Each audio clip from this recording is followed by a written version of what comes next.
سورۃ المائدہ کہتے ہیں کھانے کا دسترخوان، وہ دسترخوان جس میں کھانے والی چیزیں ہوں، اس کو المائدہ کہتے ہیں۔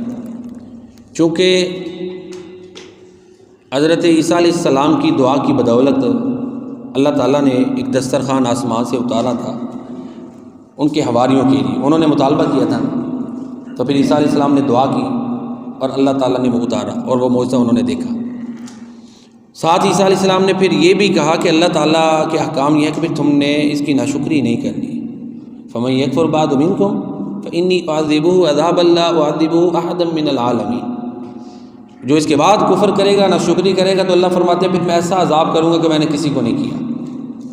تو یہاں یہ بھی ہے کہ جب منہ مانگی کوئی چیز، یہ تو نبی کی بدولت ہے نا، بعض بندہ خود اللہ سے ایگریمنٹ کر لیتا ہے کہ بھئی یہ چیز دیں پھر میں یہ فلاں عبادت کرتا جاؤں گا، اگر پھر وہ نہ کرے تو پھر اس کو اللہ کی پکڑ آ سکتی ہے، کیونکہ اب تو انبیاء کے معجزات تو ہونے نہیں، ٹھیک ہے نا جی۔ نبی کریم خاتم النبیین رحمۃ للعالمین صلی اللہ علیہ وسلم اللہ کے آخری نبی اور رسول ہیں۔ اب جو ہمارے ہاں پریکٹیکل کی شکل ہے وہ یہ ہے، قوم معاہدہ کر لے کہ جی ہم نے یہ علاقہ ہمیں ملے گا تو ہم اسلام نافذ کریں گے، پھر نہ کریں گے تو پھر مسئلہ گڑبڑ ہو جائے گا نا۔ ایسے ہی ہے کہ ایک بندہ کہتا ہے یا اللہ مجھے یہ چیز دے میں یہ کر دوں گا، نہیں کرتا تو اس کے انفرادی بھی پکڑ آ سکتی ہے۔ تو اس میں ہمارے لیے یہ سبق ہے کہ اللہ تعالیٰ سے جو ایگریمنٹ معاہدہ کرنا ہے وہ پورا کرنا ہے، نہیں تو اس کی پکڑ سخت آ سکتی ہے۔ یہ قانون صرف انہی کے لیے نہیں، سب کے لیے، واللہ اعلم بالصواب۔ اسی طرح سورہ نساء میں معاشرے کے آداب سکھائے گئے، اور سورہ مائدہ میں جو ہے نا وہ قانون ضابطے بہت زیادہ، اس میں معاہدہ کیا تو پورا کرنا ہے۔ جانوروں کے بارے میں کہا کہ جس پر اللہ کا نام لیا گیا وہ حلال ہے، باقی حرام ہے جو خود گر کے مر جائے، جس طرح بھی پہلے گزر چکا۔ پھر اس میں سورہ مائدہ کی ایک آیت ہے کہ اللہ فرماتے ہیں میں نے تمہارے لیے تمہارا دین پورا کر دیا، اور اپنی نعمت جو ہے نا میں نے تمہارے اوپر پوری کر دی، اور اسلام کو تمہارے لیے دین پسند کیا۔ اس میں احکام مثال کے طور پر میں نے یہ جیسے چور کے ہاتھ کاٹ دیے جائیں، یہ اسی میں ہی ہے، بس سارقۃ فاقتلوا جزاء بما کسبا نکالا من اللہ۔ اسی طرح آدم علیہ السلام کا بیٹوں کا جو قصہ ہے کہ جو حسد ہے، لالچ تما، وہ قتل و غارت کی طرف لے کے جاتا ہے، اور قتل کے بدلے قتل ہے، احکام بیان ہوئے۔ جو جان بوجھ کے قتل کرے گا اس کا ٹھکانہ جہنم ہے، پچھلی آیت میں بیان ہوا کہ اس کا آخرت کا انجام یہ ہے۔ دنیا میں جو قتل کرے گا قصاص کا پورا نظام سورہ مائدہ میں ہے کہ ہاتھ کے بدلے ہاتھ، ناک کے بدلے ناک، یہ قوانین سورۃ المائدہ میں اللہ تعالیٰ نے بیان فرمائے۔ تو بہرحال اسی طرح سورۃ المائدہ میں جو ہے نا نبی کریم صلی اللہ علیہ وسلم کو اللہ تعالیٰ حکم فرماتے ہیں کہ آپ جو کچھ آپ کی طرف اتارا گیا آپ پہنچائیں۔ یا ایھا الرسول بلغ ما انزل الیک من ربک، اسی سورہ مائدہ کی آیت ہے کہ اے رسول جو آپ کی طرف آپ کے رب کی طرف سے اتارا گیا وہ پہنچا دیں۔ وَإِن لَّمْ تَفْعَلْ فَمَا بَلَّغْتَ رِسَالَتَهُ، اگر آپ نے ایسے نہیں کیے تو پھر آپ نے اللہ کا پیغام نہیں پہنچایا، جو اترتا ہے وہ پہنچائیں۔ وَاللَّهُ يَعْصِمُكَ مِنَ النَّاسِ، اللہ آپ کو لوگوں سے بچائے گا۔ ظاہر ہے جب حق کو حق اور باطل کو باطل کہیں گے تو جن لوگوں کے مفادات باطل کے ساتھ وابستہ ہوں وہ تو مخالف ہو جاتے ہیں نا، جن کی معیشت ان پر کھڑی ہو، جن کے معاملات ان پر ہوں وہ تو مخالفت کریں گے۔ چنانچہ نبی کریم صلی اللہ علیہ وسلم کی یہود نے بھی مخالفت کی، نصارہ نے بھی کی، مشرکین نے بھی کی، اور مشرکین نے بھی آپ کو قتل کرنے کی کتنی دفعہ انہوں نے کوشش کی، یہود نے بھی کی۔ تو اس طرح یہ مخالف ہو گئے، لیکن چونکہ اللہ تعالیٰ آپ کے محافظ تھے اللہ تعالیٰ نے حفاظت فرمائی، بلکہ وہ فتح خیبر کے موقع پر زہر نہیں دے دیا تھا آپ کو۔ اللہ اکبر، دیکھیں نا قتل کرنے کی کیسی انہوں نے کوشش کی، لیکن اللہ آپ کا محافظ ہے۔ جب تک دین مکمل نہیں ہوا معاملہ بالکل محفوظ آپ کا رہا، جب دین مکمل ہو گیا تو بعض کی رائے وہ زہر کے اثرات تھے جو آپ پر ظاہر ہوئے پھر آخری وقت میں، کیونکہ اللہ آپ کو شہادت عطا فرمانا چاہتے تھے۔ واللہ اعلم صاحب، اور میری بھی یہ رائے یہی بنتی ہے کہ آپ کی ظاہر ہے جب سارے معاملات اعلیٰ ترین ہے تو اللہ کے پاس جانے کا معاملہ بھی پھر اعلیٰ ترین ہے، تو وہ شہادت ہی ہے۔ تو اس طرح نبی کریم صلی اللہ علیہ وسلم کی حفاظت اللہ تعالیٰ نے فرمائی۔ پھر آپ نے بلکہ اس آیت سے پہلے کچھ صحابہ کی ڈیوٹی ہوتی تھی نگرانی کرنے کی، تو آپ نے انہیں بھی کہا کہ چلے جاؤ، اب اللہ تعالیٰ نے میری حفاظت کا ذمہ لے لی ہے۔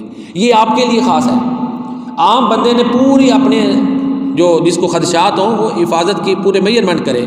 ہم عام آدمیوں کو تو اس طرح کے مسئلے نہیں ہوتے الحمدللہ، ہم آزادی سے جہاں کہیں پھرتے ہیں، جہاں مرضی پھریں، آزادی سے کوئی مسئلہ نہیں ہے۔ پھر ہمارے یہ بھی نعمت ہے کہ ہم جس علاقے میں ہیں وہ کافی لحاظ سے بہت لحاظ سے محفوظ علاقہ ہے، جس وقت دن رات کو آئیں کوئی الحمدللہ کوئی چند حادثات ہوں نہیں تو اکثریت میں محفوظ ہی ہے۔ تو وہ جو شخصیات ہوتی ہیں جن کو حفاظت کے معاملے ہوتے ہیں وہ دنیاوی ذرائع سے اپنے تحفظ کا انتظام کریں. اللہ کے نبی صلی اللہ علیہ وسلم وہ ان کا معاملہ خاص تھا. اللہ اکبر. دیکھیں توکل کی بات آپ نے صحابہ کو کہا کہ رہنے دو، اب اللہ میری حفاظت کا ذمہ دار. اور ایسے ہوا نا کئی واقعات. جب آپ نے ہجرت کی تو کیا تھا، وہ تو تلواریں لے کے کھڑے تھے، آپ بیچ میں سے گزر گئے، تو یہ آپ کا خاص معاملہ ہے نا. بڑے واقعات ایسے، سراقہ بن مالک وہ آ گیا، قریب آ گیا، اس کی سواری دھنس گئی.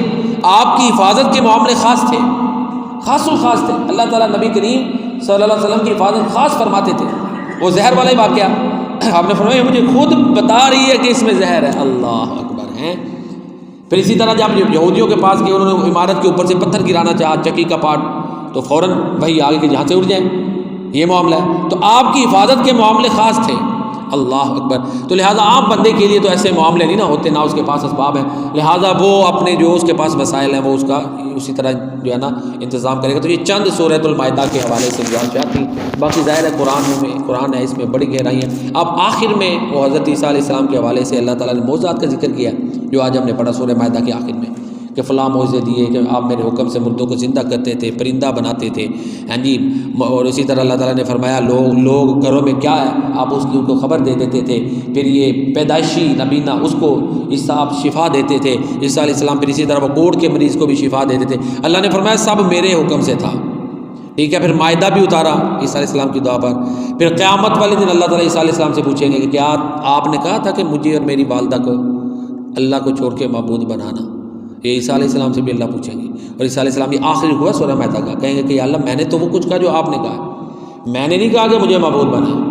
ان سے آپ خود پوچھ لیں جو بھی معاملہ ہے. تو دیکھیں نا کس طرح توحید کا معاملہ ہے.